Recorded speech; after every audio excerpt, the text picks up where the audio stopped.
വളരെ മനോഹരമായി പണ്ടുകാലത്ത് നിരവധി വാഹനങ്ങൾ സർവീസ് നടത്തിയൊരു റോഡാണ് കേട്ടോ. വേമനയുടെ എഴുത്ത് പുത്തനാമ്പലം നെടിയോള റോഡ്.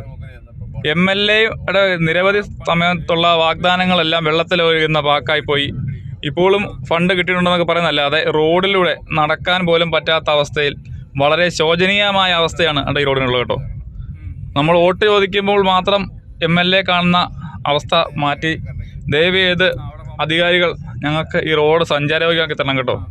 ഇപ്പം സ്കൂൾ തുറക്കാൻ പോകാം, ജൂൺ മാസം സ്കൂൾ തുറക്കാൻ പോകണം, ഒരു ബൈക്ക് പോലും നേരെ പോകാൻ പറ്റാത്ത അവസ്ഥയിലാണ് ഇപ്പോഴത്തെ റോഡിൻ്റെ അവസ്ഥ. മെറ്റിലും എല്ലാം ഇളകി ബസ് സർവീസ് പോലും നേരെ വരുന്നില്ല. കാരണം ബസ്സുകാർ കുറ്റം പറയാൻ പറ്റത്തില്ല, അവർക്കൂടെ റോഡ് വേണ്ടേ. നല്ല റോഡില്ലാതെ അവർക്ക് വണ്ടി ഓടിക്കാൻ പറ്റുമോ? അപ്പോൾ ദയവ് ചെയ്ത് ഈ റോഡിനോട് പരിഹാരം കണ്ട് ദയവ് ഞങ്ങളെ ജനങ്ങളെ ഈ ബുദ്ധിമുട്ടിൽ നിന്നും രക്ഷിക്കണം എന്ന് കുന്നത്തൂർ നിവാസികളായ ഞങ്ങൾ അഭിപ്രായപ്പെടുകയെന്ന്. MLA ദയവായി ഞങ്ങളെ കൂടെ ഒന്ന് പരിഗണിക്കണം കേട്ടോ. ഇങ്ങ് അറ്റത്തെ മൂലയിൽ കിടക്കുന്നതാണെന്ന് ചവിട്ടിക്കൂട്ടി കളയാതെ ദയവായി ഞങ്ങളുടെ കുന്നത്തൂർ MLA കോവൂർ കുഞ്ഞുമോനും അതുപോലെ നമ്മുടെ MP കൊടിക്കുന്നിൽ സുരേഷും ഞങ്ങളെ കൂടെ ഒന്ന് പരിഗണിക്കും എന്ന് കരുതി വീഡിയോ പോസ്റ്റ് ചെയ്യുന്നു. ഓക്കെ.